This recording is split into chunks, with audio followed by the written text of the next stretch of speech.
Инженерски прстен за 12 најуспешни дипломирани инженери во земјава. Што значи да се има висок просек во Македонија како предност или пак можеби хендикеп? И за статусот најдобра меѓу најдобрите.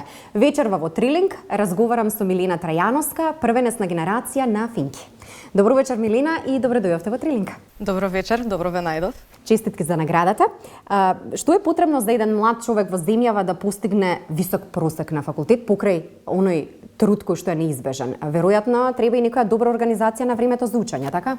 Така е, апсолутно. Значи, покрај трудот кој што е вложен, мора секако да се има некаква систематизација на работите кои што ги имате, да бидете добро организирани, да си го поделите времето во однос на тоа што ќе работите, како ќе работите, меѓутоа треба и да имате некоја желба за работа и она што го правите, бидејќи тоа е главната движечка сила која што ве води кон остварување на такви некои успешни резултати, да речем. Добивте честитки од колегите на факултет или владе онаа суета помеѓу студентите? Не, оние колеги со кои што јас сум блиска и со кои што соработувам, веднаш ми честитаа сите, добив честитки од професорите и од асистентите на факултетот, така што мислам дека на Финки, барем според моето искуство, сме сите на некој начин блиски и се поддржуваме меѓусебно кон напредувањето. Трајановска, со оглед на тоа дека сте првенецна генерација, се слуша вашиот глас или вашиот став кога треба да се влие врзу напредување на образовниот процес и систем на Финки? Така, тоа е добро прашање, бидејќи јас, освен што сум првенецна генерација, во моментов сум и демонстратор на факултетот. Тоа значи дека јас имам одреден дел можност да кажам и да влијам што треба и како треба да се направи. Тоа е супер, бидејќи од страна на професорите добивам слобода да кажам ја што мислам дека е добро, што мислам дека треба да се промени, и истото тоа можем да го спроведам јас во рамките на самите мои предавања кои што ги држам на аудиториски вежби во факултетот. Меѓутоа и како студент многу се цени мислењето на студентите, не само на првенците, туку и на другите студенти кои што се во дел нели во рамките на факултетот.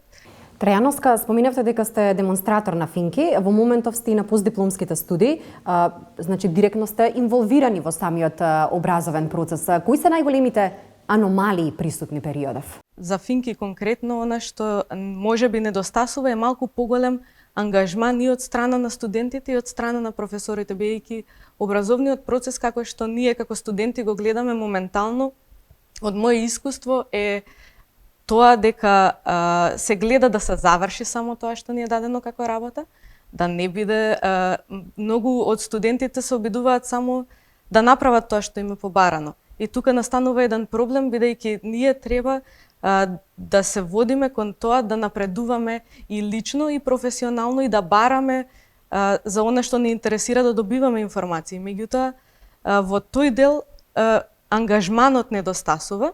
Исто така програмите се можеби малку, има делови кои што се позастарени, меѓутоа се работи на обновување постојано на тие програми. Ние се обидуваме да воведеме што е можно повеќе новитети, што се случува во светот, како моментално напредокот на вештачката интелигенција, се обидуваме и тоа да го воведеме. Финки е факултетот кој што секоја година најголем број на студенти се запишуваат.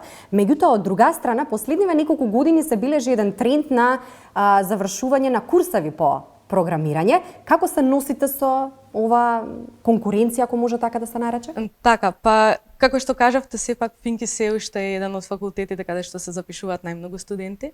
Тоа значи најверојатно дека студентите препознале квалитет и имаат голем интерес за оваа област. Меѓутоа, она што е неспорно со курсевите, навистина се отвараат се повеќе приватни институции каде што може да се заврши таков некој степен на образование. Меѓутоа, она што недостасува таму според мене е инженерското размислување кое што го добивате вие како студент на факултет кој што е од инженерска област. На самите курсеви се учи нешто специфично, ви учат да програмирате или во еден програмски јазик, или во една околина да правите само веб страници, или да правите само анализа на податоци, додека пак на факултетот ве учат инженерски дисциплини на едно основно ниво, како вие да се справувате со проблемите, како креативно да ги решавате тие проблеми на едно апстрактно ниво, па тоа да може да го примените во било која индустрија понатаму кога ќе отидете. А сепак добиваат работни места во земјава и покрај тоа што немаат универзитетска диплома за програмери. И според тоа што го имам гледано, јас не се ни бараат толку многу дипломите, туку се бара знаењето, дали го имаат колегите, дали го имаат начинот на размислување и колку се тие вешти во она што го работат. Значи не е важно дали доаѓаат од факултет или слушале некаков курс, доколку знаат и разбираат да го прават она што им било од интерес да го научат, тогаш можат секако да добијат позиција на било кое место. Меѓутоа пак ќе кажам, ограниченоста во она што се учи на тие приватни курсеви е во тоа што немаат еден поглед на се што постои во инженерството. Трајановска, вие сте демонстратор на Финки.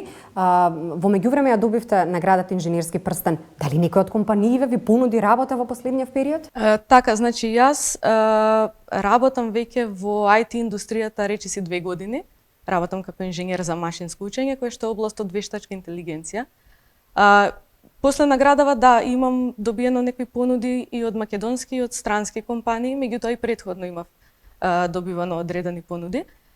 Она што за мене е поинтересно, јас сакам да работам за компании кои што се наоѓаат во Македонија, посебно за стартапи, бидејќи ми е важно мене како личност да знам дека сум придонела да се развие IT индустријата, посебно сега кога се обидуваме тука да правиме во Македонија се повеќе стартапи кои што се од светски размер.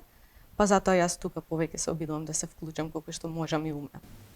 Се провлекува некако како тема во разговорот вештачката интелигенција. Се водат и полемики периодов и на медиумите и на разни дебати околу оваа тема и се добива некаков впечаток дека сите сме лаици кога станува збор за оваа проблематика. Какво е чувството? Ќе ја замени човечката интелигенција оваа вештачка интелигенција или каков е ставот на програмерите? Така, значи моменталниот напредок на вештачката интелигенција, сведоци сме дека е многу брз и многу значително влијание има врз целиот свет, меѓутоа она што го имаме сега моментално нема да може целосно да ги замени луѓето, а верувам дека и во иднина ќе треба да се направат премногу различни работи и да се дојде до многу голем напредок за да може да се замени човекот. Зошто го кажувам ова? Затоа што моделите од вештачката интелигенција, оние ChatGPT, од познатите модели и слично, работат на принцип така што гледаат што напишал човекот.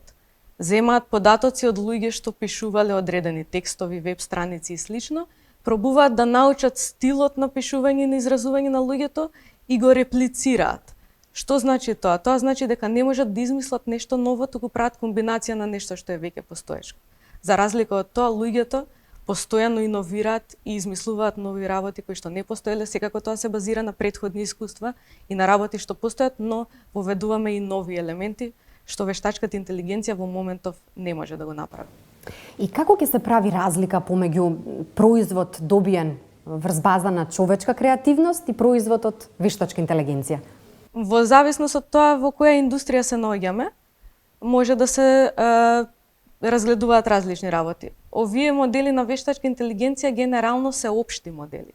Тоа значи дека од сите области на светот знаат по нешто и знаат да се изразат во тој дел во било која област на некој начин. Додека пак луѓето, ние како луѓе сме понекогаш експерти во одредена област.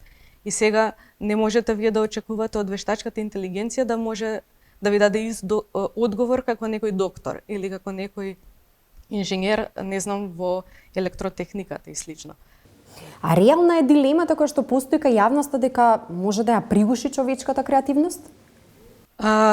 Тоа би рекла дека е повеќе од нашиот менталитет, бидејќи ние како луѓе секогаш кога доаѓа нешто за кое што сме несигурни, се плашиме од исходот од таков некој настан, па можеби ќе се плашиме да не замени вештачката интелигенција, па ќе видиме што прави вештачката интелигенција, ќе се обидеме и ние да правиме нешто слично и наместо да се фокусираме на она што ни изразува нас како личности на тој креативен процес.